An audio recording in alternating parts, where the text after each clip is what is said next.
Hello, our friends, Evolutionary Energy Arts family. Hello there. Welcome back. Welcome back, guys. This was our earlier video we did this was a Patreon exclusive, touching on a lot of touchy subjects and speaking nice and open. Again, we want to thank everybody for their support over on Patreon and invite you guys to join us over there for as little as $1 a month, 90 cents a month if you pay for a year in advance.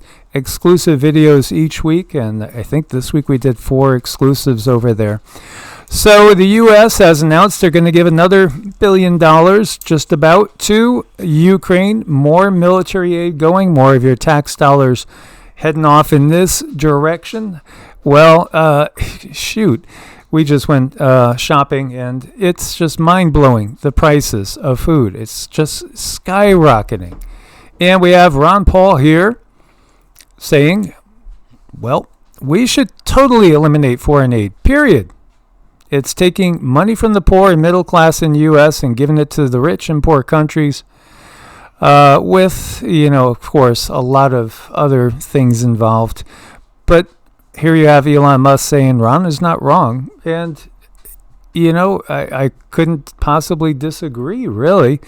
When you look at where most of the money goes, certainly it is not helping the overall global situation. This might, though. The FDA may outlaw food dyes within weeks. Bombshell move would affect candy, soda, and cakes, revolutionize American diets. This is from the New York Post. And, just reading this, with Red 3, for instance, we have a petition in front of us to revoke the authorization board, and we're hopeful that in the next few weeks we'll be acting on that petition. According to the FDA, the agency has reviewed the safety of Red 3, which is derived from petroleum products. Every single thing that has been dubbed a CONS piracy theory, pick one that's been truly proven to be a CONS piracy theory and have no basis in fact. Every single thing has been just one after another. Check the list off. Every one of them has been proven true. And, this was first approved back in 1969 to put petroleum product, Red 3, into our food.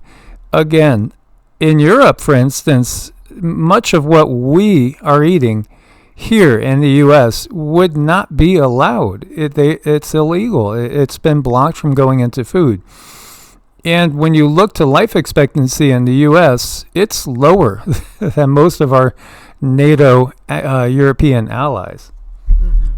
I know. And, first what we need to do is we need to protect our children. And so many of these dyes are used to catch their eye and to feed them. And it's just wrong. It's wrong on so many levels. I'm glad to see something hopefully might get done. I'm hopeful.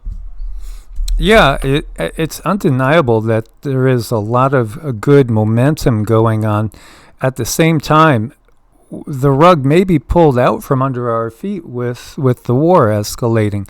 By the way, sources are saying that Syria may fall within hours or days, and perhaps that would be a huge blow to the BRICS alliance. We'll have to watch that closely. We talked about that on Patreon. So we have a study conducted by U.S. Army Intelligence, and this is from the CIA. This is where this is coming from, CIA.gov reading room. This study suggested that reincarnation is real because consciousness never dies. Entitled Analysis and Assessment of the Gateway Process, 29-page report was drafted by U.S. Army Lieutenant Colonel Wayne M. McDonnell in 1983, declassified by the CIA in 2003. The research has resurfaced recently with Chicago-based comedian Sarah Holcomb summarizing the findings, saying, "We're pretty much sure reincarnation is real. Consciousness is energy, and it exists outside of our understanding of reality," Holcomb said, paraphrasing page 19 of McDonnell Army Intel report. Energy never dies. It just changes, transforms. This is just the basis of every, not only Eastern philosophy and religion, but really indigenous. When you go all around this world, you'll find that in the indigenous beliefs, reincarnation and literally transmigration of the soul, because we don't always necessarily stay human either, is just the basis in reality. And there are multiple places in the Bible even where people are asking Jesus and John the Baptist, is this Elijah and Enoch coming back? Well, again, did they expect them to be dropped off the ships? Maybe, by the ETs, or did they expect them to be reincarnated? And, some have said you must be born again. Literally means you got to reincarnate. It's pretty simple. But again, belief structures have been molded by the power structure. And if there is only one way through that gate, and the keys to the gate are held literally by the priests and by the bishops and ultimately by the Pope or by any sort of dogma, then that really controls a person's actions in this life. And that is the bottom line that many people are waking up to. Everything about this world has been completely orchestrated in a manner to utilize us as a resource. This is going back to April 12th, 1983. James Ridley awoke from a 67-day coma at St. Mary's Hospital in Detroit, screaming about the mouth in the void.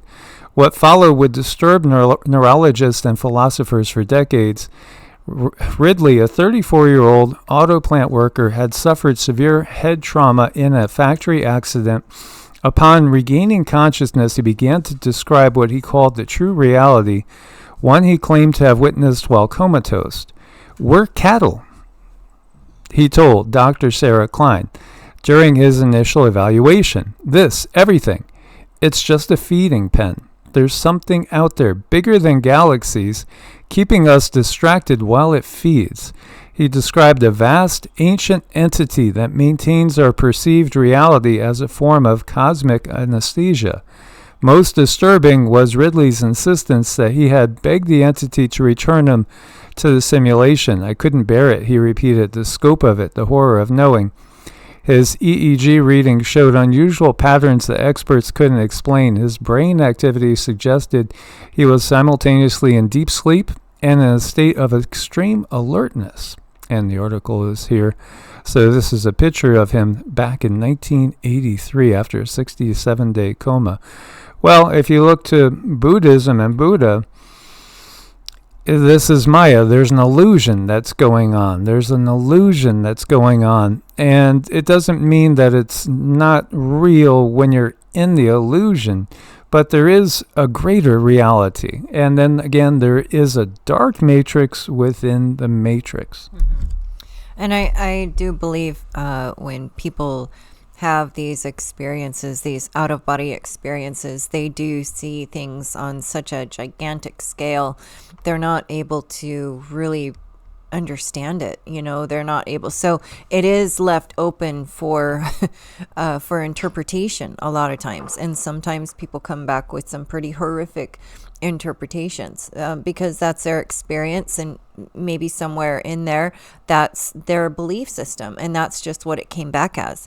Now, I don't think necessarily that is the truth to all, but I do believe in a dark matrix, and I do believe that we can be captured and utilized as an energy source if we're not paying attention and working on ourselves and making sure that we're not falling prey to all of the distractions that the dark matrix does have out there for us.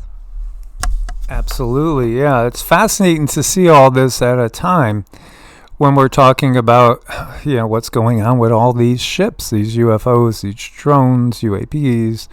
Here you have new pictures of Fernando, the first male Nazca tridactyl, non-human, with preserved genitals, 5'11", embedded metallic implant in the forehead.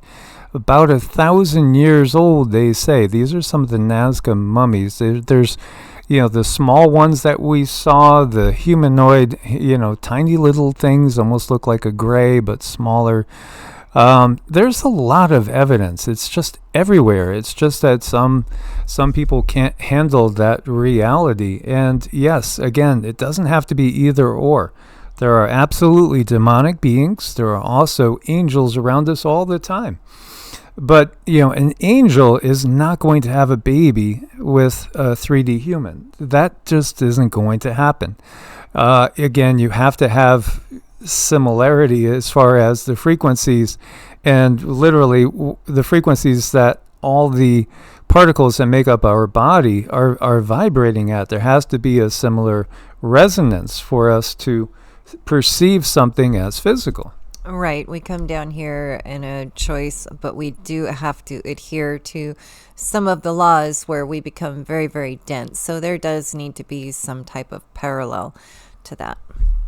Absolutely. And dare I say, some are more dense than others. Oh! Ouch. Sources tell us there's a possibility that these drones are actually very advanced military craft and that the Pentagon's testing drones over friendly American territory. This is Jesse Waters, Fox News.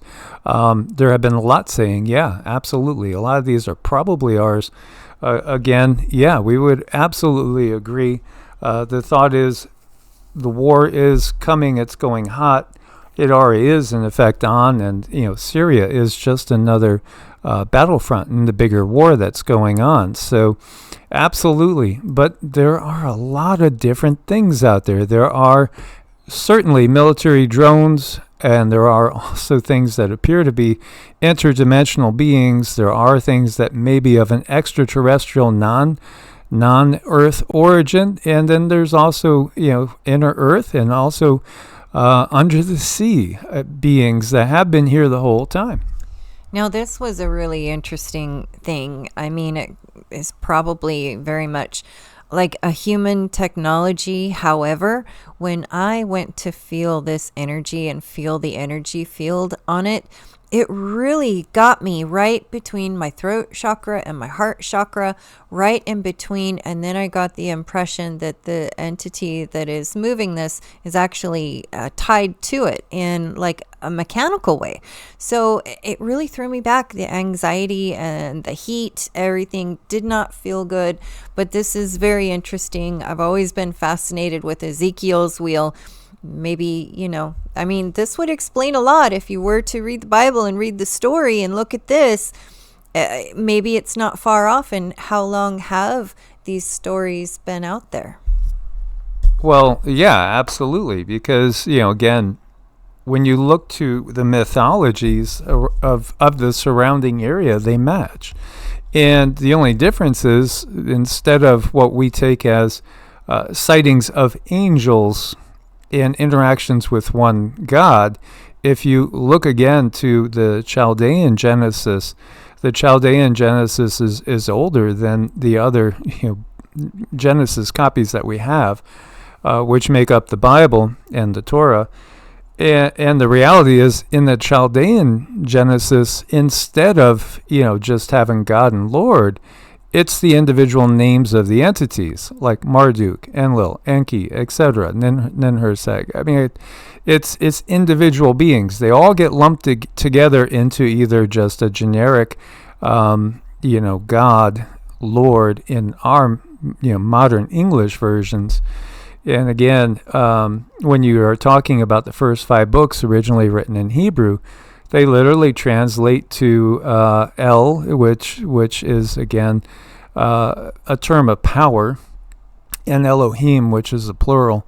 It's as far as when you look back to what is that word usually used for, it's, again, mighty ones, powerful ones, beings that had power, beings that literally judge humans and rule over humans. This is really what the translation is.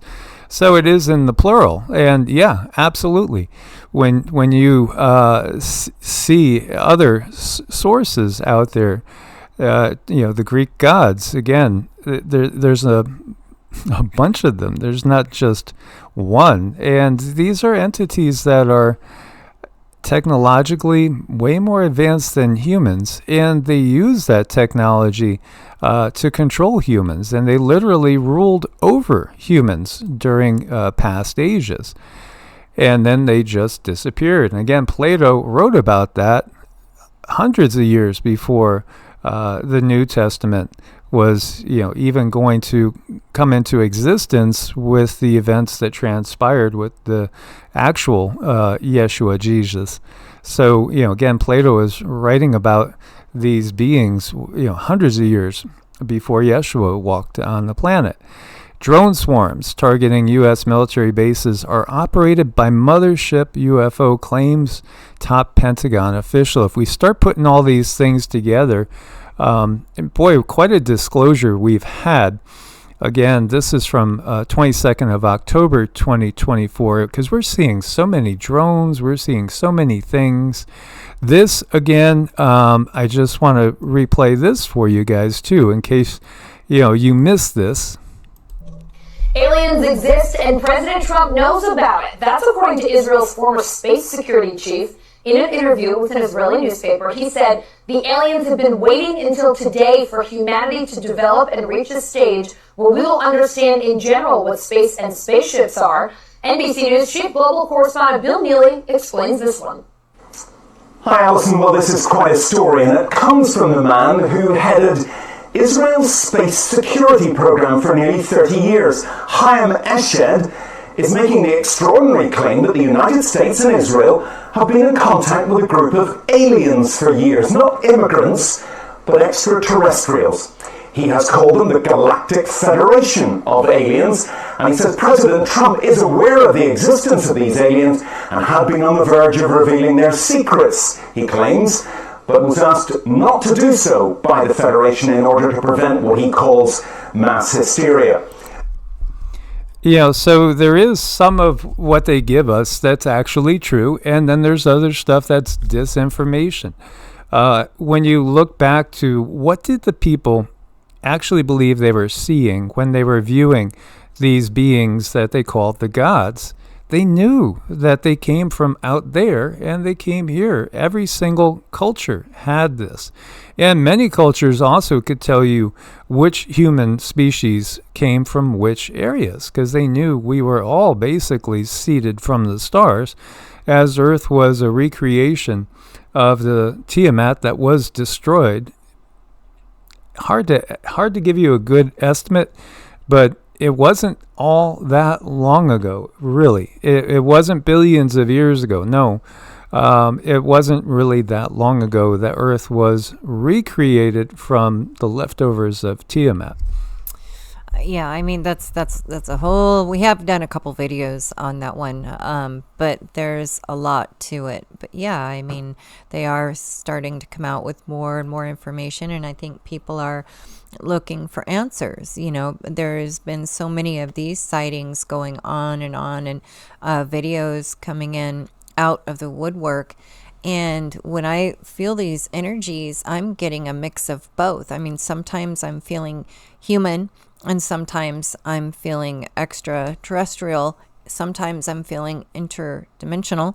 Sometimes I'm feeling a little mix of both. So it's about kind of keeping your mind and your heart open, yet guide your discernment. Start building your discernment, because this is something that we're really, really, really going to need.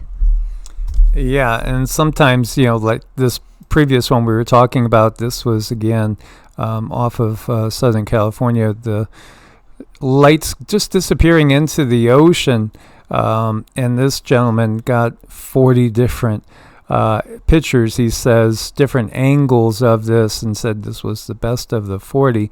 This is over San Antonio, by the way. It's all over the place. People are seeing things, and it's interesting when there's talk of a sighting in a certain area, and then you see a Black Hawk just circling around an area where people had seen something.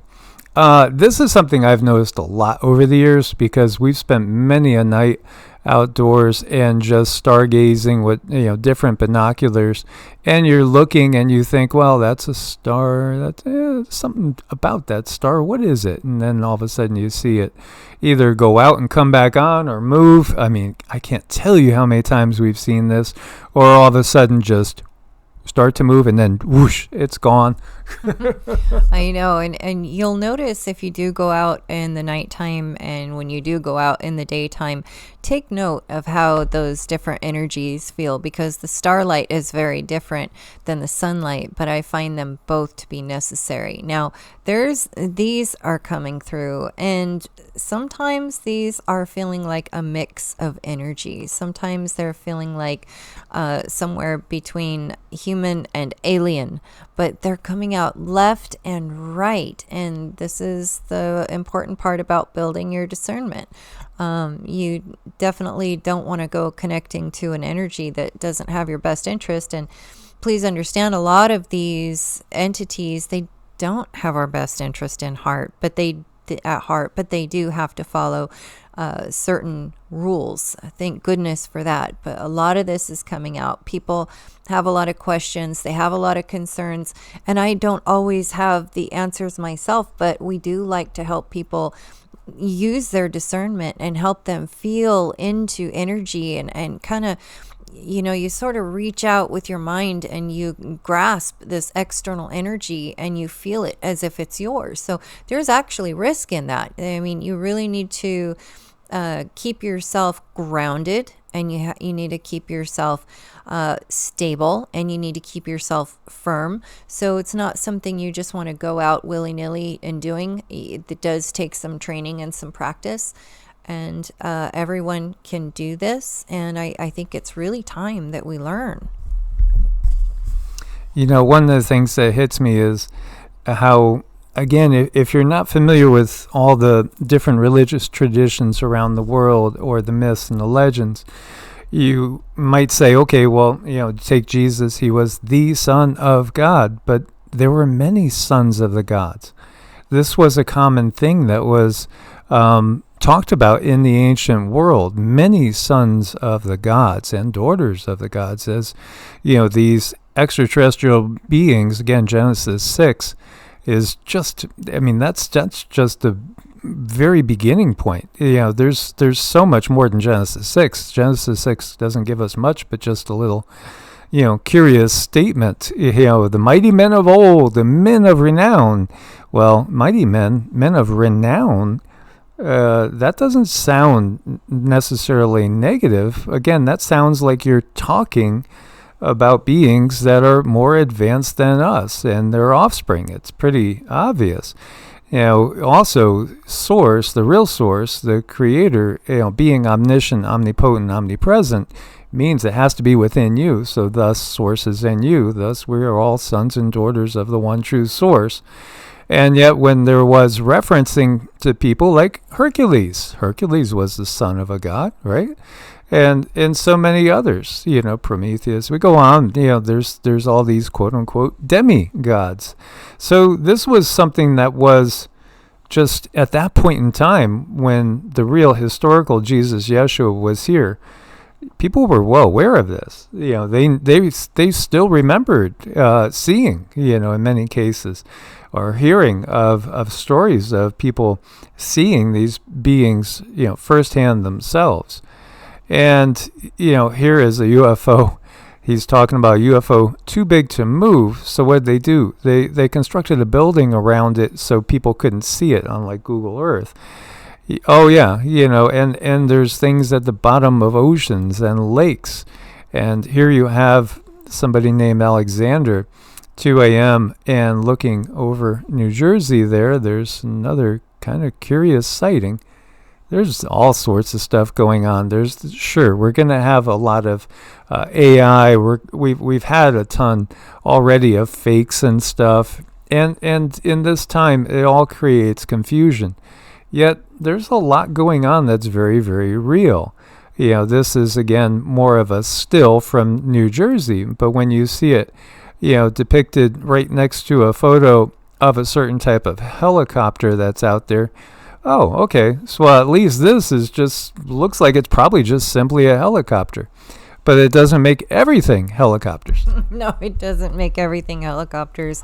They're doing a lot. And when we first covered this last week, I think there's many different layers as far as what is going on. And we're being monitored. We're being monitored, and we are being put to the test, and we are being shown things that later on, sometimes I feel like, they can put a picture out there and says, oh yeah, this was just a helicopter, but people are seeing so many other things.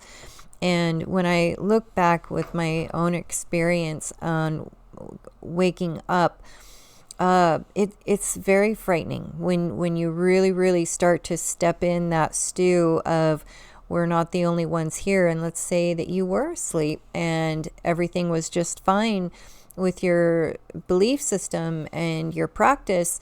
And then all of a sudden, all of this starts to hit you. And people have so many questions and they have so many concerns. And the cognitive dissonance is starting to break apart. And that's where we're at. So recognizing that in yourself and then in other people, and knowing that we are all in different paths, we're all in different places on our path, and just supporting each other and being there for each other, because you don't want something like fear to drive this huge awakening that we have going on. You don't want fear to ruin that. I mean, this, to me, it's a beautiful thing.